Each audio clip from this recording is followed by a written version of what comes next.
pourquoi avoir écrit un livre sur le pétrole?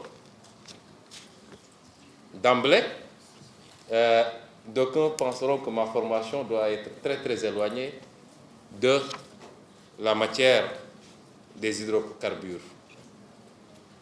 Pourquoi donc nous être intéressés à cette affaire au point de produire un document, un livre? D'abord parce que il y a un débat que les gens ont essayé de diluer en faisant croire, en tout cas certains, que le pétrole était quelque chose de tellement complexe. Et tenez-vous bien, à chaque fois qu'on veut verser dans les mauvaises pratiques et dans la magouille, on vous dit que c'est très technique. Ça veut dire que personne ne doit en parler. C'est trop technique même. L'autre jour à l'Assemblée nationale, un député a dit pour parler de pétrole, il faut comprendre l'anglais. C'était extraordinaire. Et le lendemain, j'ai rencontré Madame le ministre des Mines qui arrivait. Je lui ai dit, elle me dit quoi? Pardon, j'ai dit, puisqu'il faut parler anglais pour parler de pétrole, je crois que pour parler des mines, il faut comprendre chinois. Ou polonais, comme mon ami Gakou. Bref. Mais à chaque fois qu'on veut verser dans la magouille et dans le maquillage, on va vous parler de technicité, on va vous parler de secret et de réserve, de mystique ou de mystérieux dans le débat qui est posé. D'abord, je crois qu'on n'est pas là pour parler de géologie. On n'est pas là pour parler de la nature de la matière trouvée. Est-ce que c'est du gaz de tel degré ou de telle qualité? Est-ce que c'est du pétrole de tel degré ou de telle qualité? À quelle profondeur on l'a trouvé? Ça, nous le laissons aux géologues. Ce n'est pas ça le débat. Mais une fois qu'on est dans ce cadre-là, et même en amont, avant qu'on ait dit qu'on trouve, l'activité pétrolière est régie par un droit particulier qui est contenu dans un document, dans un corpus qui s'appelle le Code pétrolier. C'est du droit, rien que du droit. Au même titre que tous les autres droits. Tous les autres droits, c'est le Code pétrolier. On n'y parle ni chinois, ni anglais, ni arabe. On y parle du français. Et on n'y parle pas de géologie. On vous parle d'un cadre juridique, technique et financier concernant l'activité pétrolière. C'est le régime fiscal, c'est les conditions d'octroi des autorisations, c'est les conditions de résiliation de ces autorisations, c'est les conditions de l'exploration, de l'exploitation, ainsi de suite. C'est du droit, article par article, complété par un décret d'application, évidemment, comme tous les textes de loi. Alors, nous avons considéré qu'il y avait quand même un problème. Nous devons tous comprendre l'importance de la matière par rapport à un État ou à un pays donné, sur ses perspectives économiques, sur le potentiel que ça peut représenter, mais sur les risques et les dangers également que constitue ce produit. Au plan mondial aujourd'hui, si on doit parler de l'importance économique, il y a plus de 8 milliards de dollars de flux commerciaux par jour. Rien que pour le commerce du pétrole. C'est-à-dire qu'on ne parle pas de l'activité en aval, notamment le secteur automobile, ainsi de suite, ainsi de suite. Sur les 30 plus grandes entreprises au monde, plus de la moitié, c'est-à-dire 16, sont des entreprises qui évoluent dans le secteur pétrolier. Que ce soit en amont avec les majors, comme on les appelle, ou que ce soit l'industrie automobile en tant que telle. Donc, en moins de 100 ans, le pétrole est devenu l'enjeu le plus stratégique qui explique énormément de choses dans la géopolitique mondiale. Et il se trouve que d'habitude, les pays consommateurs, en tout cas les grands pays consommateurs, ne sont pas les pays producteurs. C'est une spécificité. Les États-Unis et l'Europe réunis consomment à eux seuls plus de 4 millions de tonnes par jour, c'est-à-dire 30 millions de barils. C'est un enjeu énorme, le pétrole aujourd'hui. Et cet enjeu économique crée des tensions par rapport à l'obsession de contrôler les jugements. Avant, c'était ce qu'on appelait la diplomatie canonnière, où les États n'avaient d'autre option que d'occuper par force les territoires qu'ils considéraient extrêmement fertiles, intéressants en matière de production pétrolière. Plus tard, les États considérèrent qu'il était beaucoup moins coûteux d'entretenir ou d'installer des régimes qui vous soient favorables dans des États particuliers plutôt que d'aller directement en guerre. C'est des considérations extrêmement importantes et vous comprendrez que désormais, l'un des enjeux politiques les plus cruciaux et qui vont justifier beaucoup de choses par rapport aux échéances électorales, notamment à venir, ne vous y trompez pas, l'enjeu du pétrole sera au centre. Avec la main des puissances étrangères qui, évidemment, travailleront à imposer ou à maintenir celui qui joue le plus le jeu de leurs intérêts stratégiques. Et je crois que le locataire actuel de notre pari est bien positionné par rapport à ça.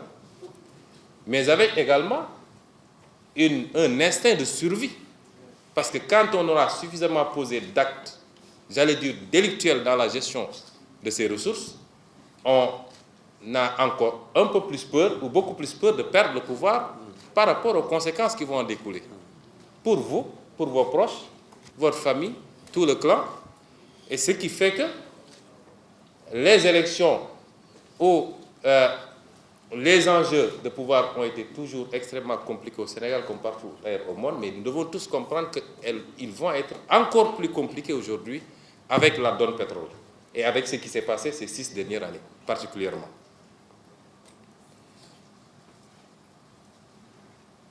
Ça ne date pas d'aujourd'hui, ça a toujours été comme ça. Les interventions, l'opération Ajak au Royaume-Uni avec Mossadegh en Iran, ce qui s'est passé dans beaucoup d'autres pays et ce qui se passe encore. Toutes les guerres qui se passent actuellement tournent essentiellement autour de cet enjeu-là de contrôle de ces ressources stratégiques pour les grands pays consommateurs. Il est important, donc, quand on annonce des découvertes au Sénégal, il est important que le débat soit posé pour qu'on nous évite cela. Ça ne peut pas être l'affaire de 2 ou 3 personnes, encore moins l'affaire d'un groupuscule.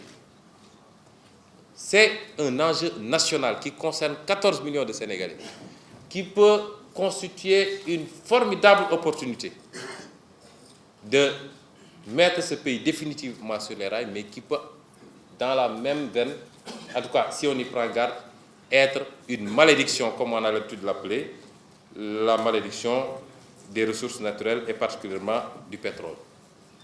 Alors, dès que le problème s'est posé, durant toute l'année 2016, les débats sont partis dans tous les sens. Ça a commencé d'ailleurs en 2015, ça s'est prolongé en 2016.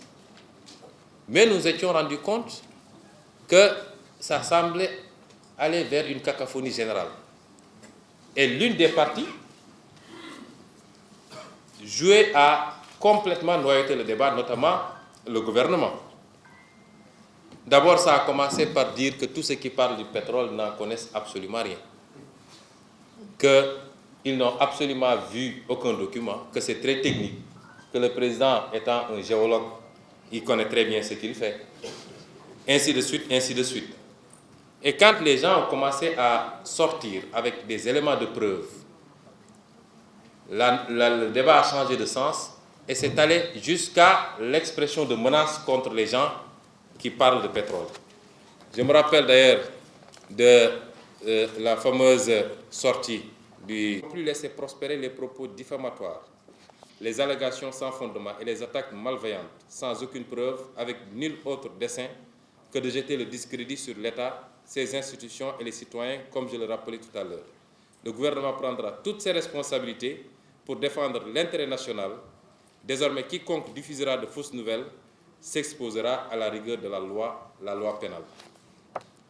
Donc, des menaces contre les citoyens qui ont le droit de se prononcer sur la gestion de leurs ressources naturelles. Autant de choses qui nous avaient amenés.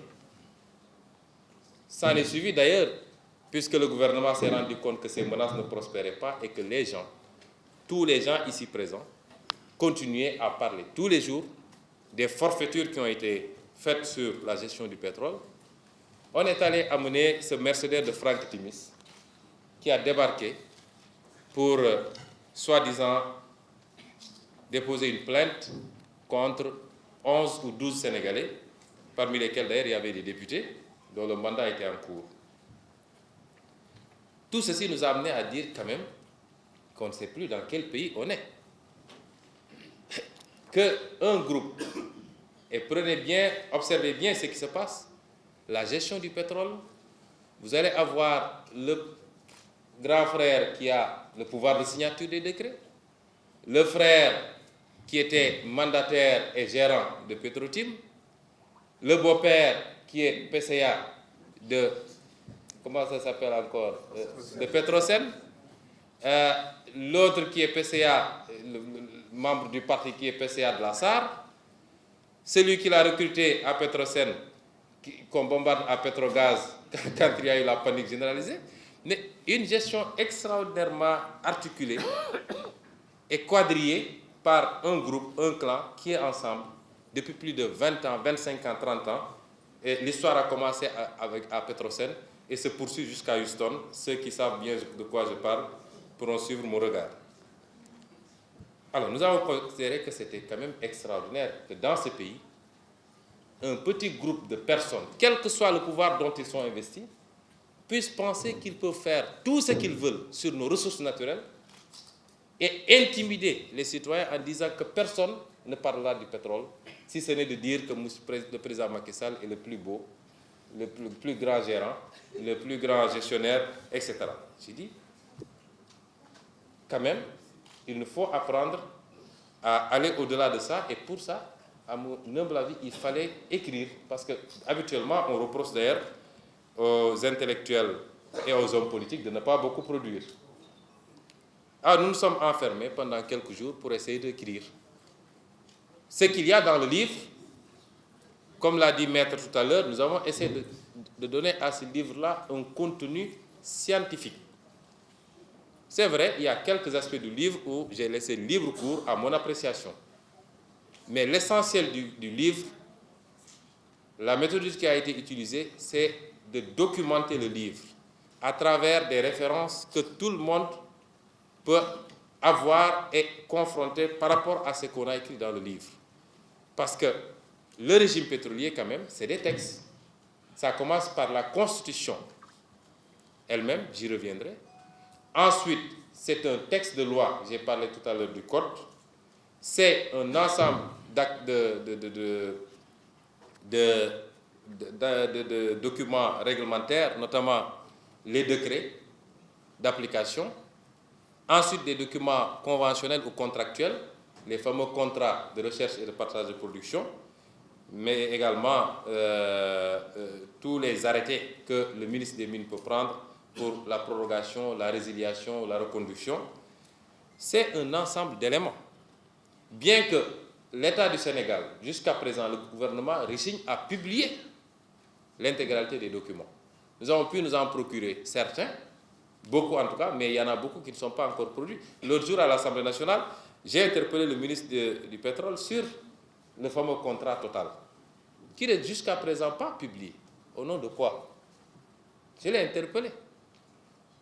Et à ma grande surprise, sa réponse était de dire, passez à mon bureau, on va discuter.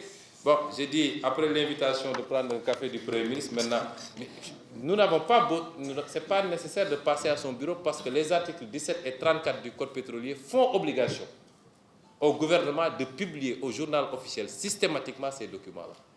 Pourquoi, s'ils n'ont rien à cacher, pourquoi font-ils une rétention par rapport à ces documents-là? S'y ajoute qu'aujourd'hui, les ressources naturelles appartiennent au peuple sénégalais. L'article 25.1 de la Constitution, qu'ils ont soumis il y a quelque temps, parce qu'avant, en dehors peut-être du préambule de la Constitution qui renvoyait à la Charte africaine des droits de l'homme, il n'y avait pas une disposition expresse qui réglait ces questions-là. Il n'y avait que l'article 4 du Code pétrolier qui disait simplement que l'État exerce sur l'ensemble du territoire de la République du Sénégal des droits souverains aux fins de la prospection, de la recherche, de l'exploitation et du transport des hydrocarbures. Mais depuis le référendum, l'article 25.1 de la Constitution dit que les ressources naturelles appartiennent au peuple. Elles sont utilisées pour l'amélioration de ses conditions de vie. L'exploitation et la gestion des ressources naturelles doivent se faire dans la transparence et de façon à générer une croissance économique, à promouvoir le bien-être de la population en général et à être écologiquement durable. C'est une évolution extrêmement importante parce que c'est la hiérarchie des normes, la norme suprême, la Constitution, qui reconnaît la souveraineté du peuple sénégalais et qui donne simplement à l'État un pouvoir de gestion, mais dans le sens de l'intérêt du peuple sénégalais. Et à partir de ce moment, le débat doit être permanent sur la gestion de ces ressources-là. Le ministre Etienne Alassane Sall a posé tout à l'heure un débat. Quel empressement y avait-il à signer tous ces contrats-là, puisque nous savions tous que le Code de 1998 avait été voté sous le sceau de l'incitation, de l'attractivité, et donc a conféré des avantages exorbitants aux entreprises pour qu'elles viennent investir. Mais à partir du moment où on a dit qu'on a découvert du gaz de bonne qualité au nord et du pétrole de bonne qualité à Sangomar, la sagesse aurait voulu qu'on s'arrête, qu'on revise d'abord ce code-là pour le rendre beaucoup plus intéressant et beaucoup plus attrayant dans la défense des intérêts du peuple sénégalais, avant maintenant d'ouvrir d'autres concessions. Qu'est-ce qui justifiait l'empressement du président Macky Sall à signer plus de 12 sur les 18 blocs, plus de 12 blocs sur les 5 dernières années, dont pratiquement les 8 ont été signés entre les premières découvertes et maintenant. Qu'est-ce qui justifiait ça? Et c'est pourquoi c'est ridicule de l'entendre lors de son message le 31 décembre à la Nation, dire qu'il va soumettre, après concertation de toutes les forces vives de la Nation, il va soumettre un projet de code minier code pétrolier à l'Assemblée. J'ai dit, mais de qui se moque-t-on? Après avoir vendangé tout le pétrole et le gaz sénégalais. Parce que ce qu'il faut savoir, c'est que les contrats signés sont signés pour une période de 25 ans, renouvelable pour 2 périodes de 10 ans. C'est ça la vérité. Et que les entreprises pétrolières ont bétonné ces clauses-là en disant clairement dans les contrats qu'il ne peut être remis en cause les avantages, notamment fiscaux du moins, les clauses financières issues des conventions qui ont été signées. Donc, si aujourd'hui on vote un nouveau code des mines, code du pétrole, on stabilise ces clauses-là, c'est-à-dire dans les 25 ans à venir, pour un contrat signé aujourd'hui, il est impossible pour le Sénégal de remettre en cause les clauses contractuelles qu'il a signées. Et comme l'a dit le ministre, on a tout fait pour que même en cas de contentieux, l'arbitrage ne se fasse pas au Sénégal, parce que c'est le CERDI à Paris qui procède à l'arbitrage. Et c'est extrêmement grave que maintenant on nous parle de soumettre un nouveau code à l'Assemblée nationale. Alors, ce qui nous a amené, nous, à nous dire qu'il était important que ces enjeux-là fassent l'objet d'un débat quand même. Que le maximum de citoyens soient informés de ces enjeux-là. Et c'est pourquoi nous avons pris sur nous de nous enfermer pour écrire ce livre-là. Nous l'avons écrit en 3 parties. La première partie est une partie explicative. Il était bon que nous fassions l'historique de la prospection pétrolière au Sénégal, qui n'a pas démarré, comme le disait le Premier ministre en 2017, puisqu'il disait que c'est seulement en 2015, avec l'avènement de Macky Sall, après il ajoute tombé Waral Aïgaf ou je ne sais quoi, qu'on a découvert du pétrole, comme si le pétrole le président Macky Sall l'avait amené dans ses valises. La prospection au Sénégal a commencé, en tout cas les archives que nous avons pu visiter, en 1917. Et les premières découvertes ont eu lieu dans les années 60 avec le Dôme Flore en Casamance. Déjà en 1952, il y avait des traces de bitume qu'on avait trouvées à gauche, à droite. Donc ça n'a pas démarré avec le président Macky Sall. Et mieux encore, les premières découvertes à terre au niveau de Diamniadio, mais les réserves les plus sérieuses au niveau de Gadiaga dans le bloc de Thiès, où l'exploitation a démarré en 2004, avait été concédé déjà sous le régime du Parti socialiste à Touloy Oil, encore lui qui revient, reprise en 2004 en 2001 par Forteza, et l'exploitation a commencé en 2004. Et aujourd'hui, aucun Sénégalais ne peut vous dire qu'est-ce qu'on fait de ce gaz-là. C'est 250 millions par semaine qui sont pompés à Gadiaga. Et quand vous allez regarder les statistiques qui sont produites par l'ITIE, sur 2004 à 2015, on vous parle de 6 milliards de chiffre d'affaires. 6 milliards de chiffre d'affaires. C'est extraordinaire. Donc, ça n'a pas démarré aujourd'hui. Et que très peu de Sénégalais, et même sur le cas de, je le développe largement dans le livre, du temps du régime libéral, il avait été pris des mesures d'encadrement pour que ce gaz-là puisse alimenter la Sénélec, parce qu'on avait énormément de problèmes. C'est en 2002, dès l'avènement du président Macky Sall, qu'il a été demandé à Forteza d'attaquer ces décrets, et la Cour suprême les a cassés. Et aujourd'hui, Forteza vend exclusivement ou principalement à la Sococim. Mais simplement pour vous dire qu'il y a une exportation depuis très très longtemps. Il y a quelques hypothèses difficiles à vérifier, mais au moins sur ces aspects-là, nous pouvons donner des statistiques très claires et vous pouvez vérifier vous-même. Donc nous avons essayé de retracer l'histoire de la prospection pétrolière, pratiquement de 1917 à 2016.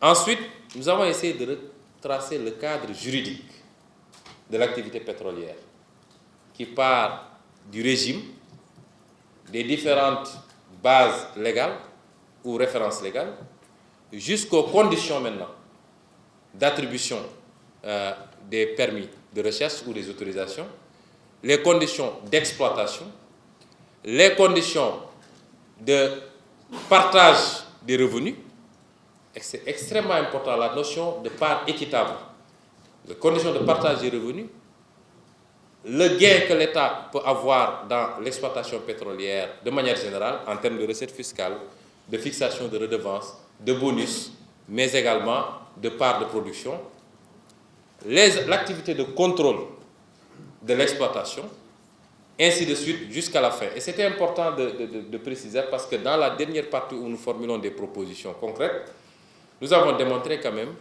que l'État du Sénégal ne gagnera pas grand-chose de son pétrole, ne gagnera pas grand-chose de son gaz, qu'il aurait pu gagner 50 fois mieux et 50 fois plus. Ici, on avait été beaucoup plus avisé à marquer ce temps d'arrêt dont je parlais tout à l'heure et à reprendre un certain nombre de dispositions du code pétrolier. Mais là, au moment où on parle, en phase de recherche et en phase de développement, c'est une exonération générale.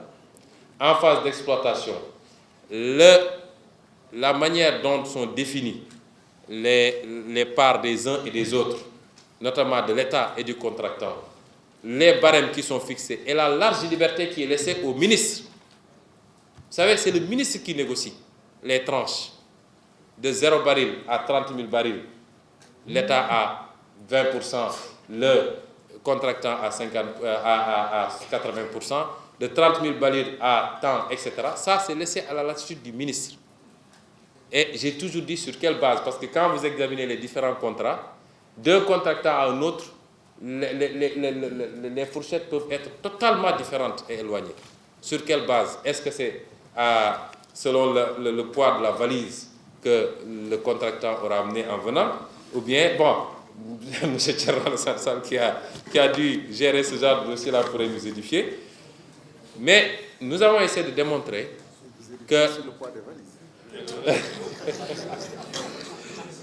Nous avons essayé de démontrer en tout cas que l'État du Sénégal n'y gagnerait absolument pas grand-chose par rapport au potentiel qu'on aurait pu avoir. Ça, c'est la première partie. Dans la deuxième partie maintenant, nous avons essayé de démontrer en quoi est-ce qu'il y a eu spoliation. Et nous l'avons fait à travers 3 dossiers, voire 4. C'est le dossier de Petro-Tim lui-même, qui est un grossier scandale impliquant le président Macky Sall lui-même, et j'ai très bien retracé sa responsabilité, puisqu'il a accepté de signer pour Petro-Tim en connaissance de cause, en sachant très bien que Petro-Tim avait frauduleusement obtenu les 2 blocs en question. Le seul élément nouveau, c'était l'intrusion de son frère, entre-temps. Mais à part ça, il n'y a aucun autre élément nouveau qui pouvait justifier qu'il signe, d'autant qu'il y a eu un rapport de l'IGE, qu'il avait lui-même commandité.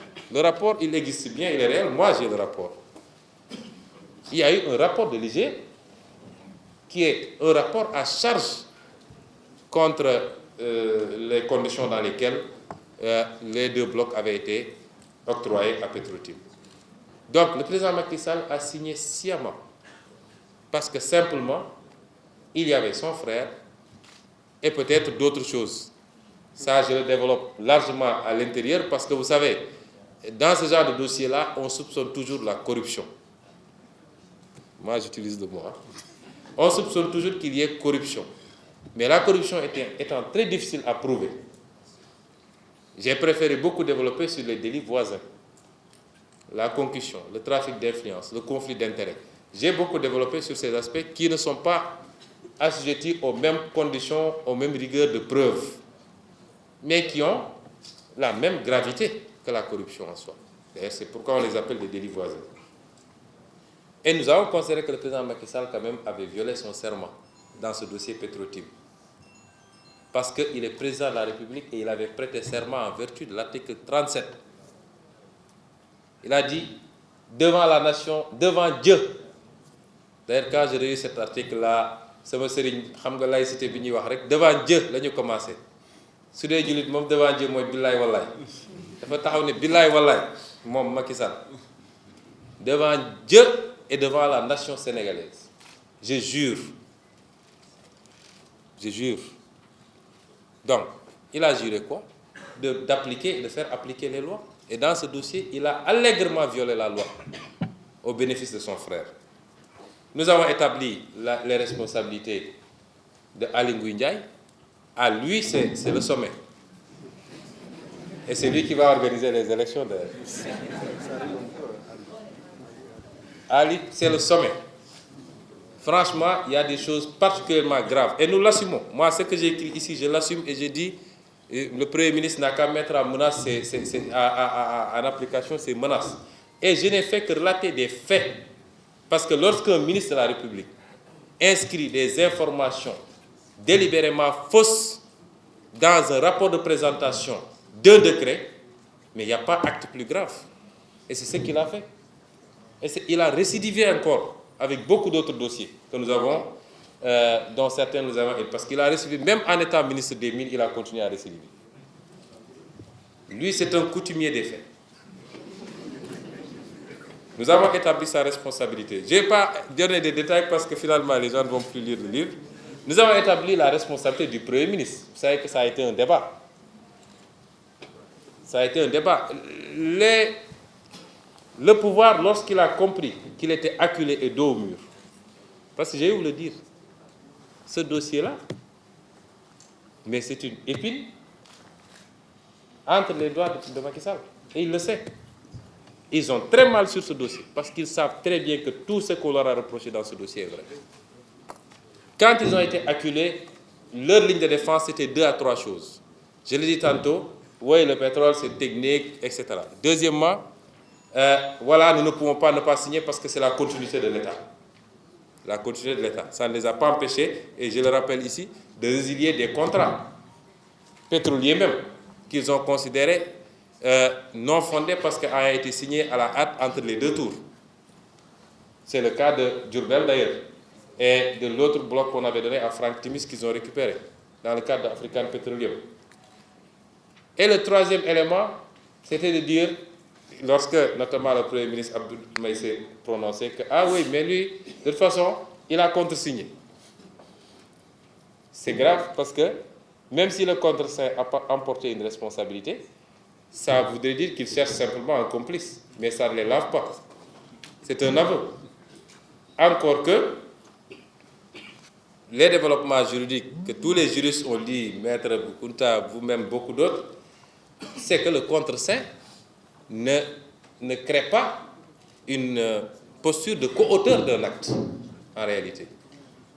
Mais là où la responsabilité du Premier ministre est engagée cette fois-ci, c'est son zèle, l'autre Premier ministre, je veux dire, mon ami de l'Assemblée, c'est son zèle à défendre l'indéfendable, allant jusqu'à menacer les citoyens qui se prononceraient désormais sur le pétrole. Tout ce que j'ai développé sur le contre-saint lui est carrément applicable. Sauf dans le cas où, profitant du limogeage non fondé de Thierno Alassane, parce que lui refuse de prendre de la démission, donc, ce n'est pas un limogeage, parce que tu refuses de prendre les valises, hein, je le précise. Mais profitant de cette situation-là, le Premier ministre est devenu ministre du pétrole et s'est empressé de signer le dossier de pétrole. Là, ça dépasse la compétence du Premier ministre et là, il engage sa responsabilité personnelle. Bref, le cas Aliou Sall, qui est un cas particulier.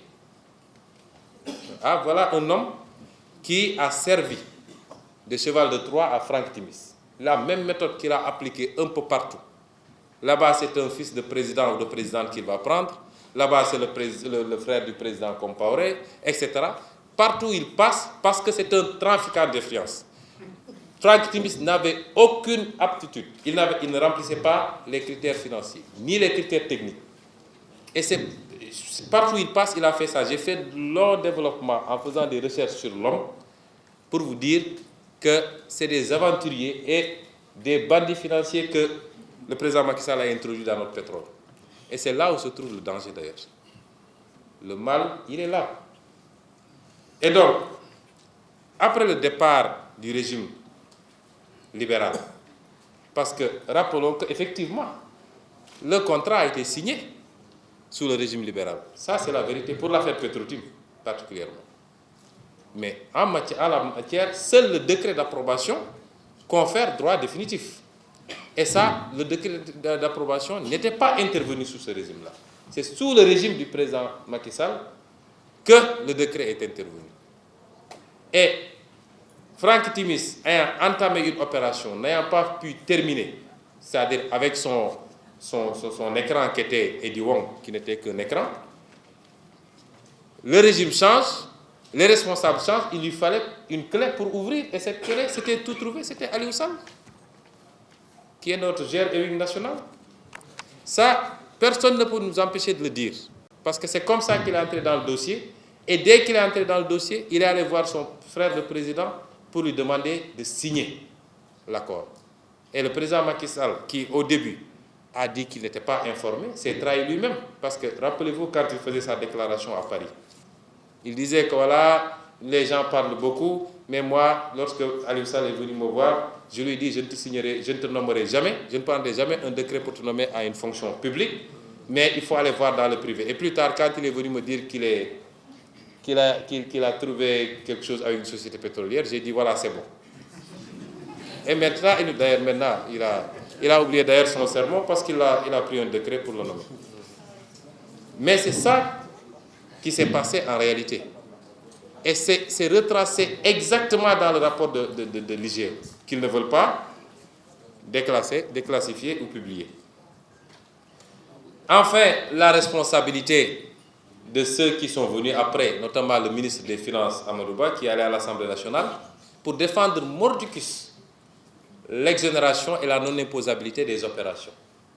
En sachant lui-même, en tant qu'inspecteur des impôts, que ce qu'il raconte n'est pas vrai. Et c'est là où j'ai fait des développements sur la notion de concussion, qui ne signifie rien d'autre que, par son action ou son inaction, le fait pour un agent public de conférer à quelqu'un des avantages indus. Donc, dans cette partie, j'ai fait ces développements-là, et j'aurais souhaité que ceux qui sont dans la dénégation, qui sont désormais sur la défensive, notamment le gouvernement, puissent répondre par les mêmes formes à tous les arguments que j'ai à développer et qui étaye ou qui fonde les accusations que j'ai formulées, parce que je ne prendrai jamais sur moi quand même de formuler des accusations aussi graves à l'endroit d'un président, surtout lorsqu'on sait que dès qu'il se réveille du sommeil, il mord. Je n'aurais jamais pris le risque de formuler des accusations si graves si je n'avais pas les arguments pour les étayer. Enfin, dans l'avant-dernière partie, nous avons interpellé le peuple sénégalais. Parce qu'en réalité, ces questions de gouvernance qui se posent à nous ne trouvent leur terreau que dans l'inaction ou la passivité des Sénégalais.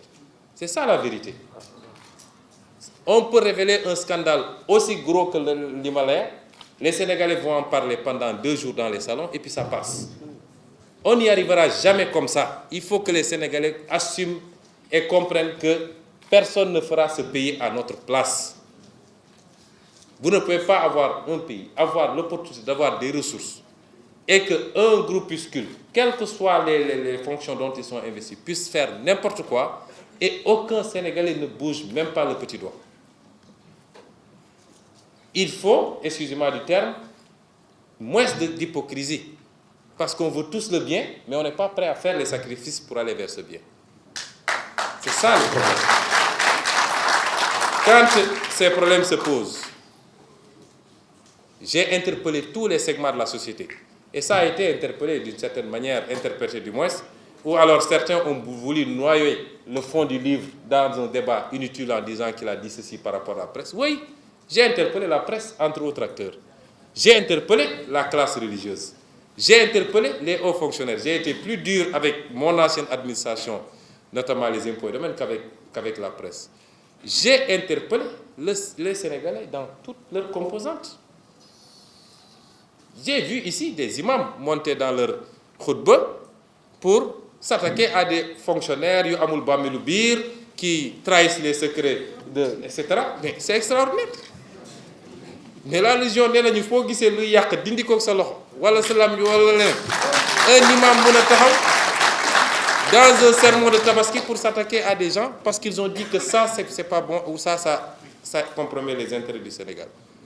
Nous avons interpellé les différentes composantes en disant qu'il faut une réaction. Mais nous ne sommes pas limités à ça. Nous avons suggéré des actions judiciaires. Et certaines actions judiciaires ont été déjà entreprises.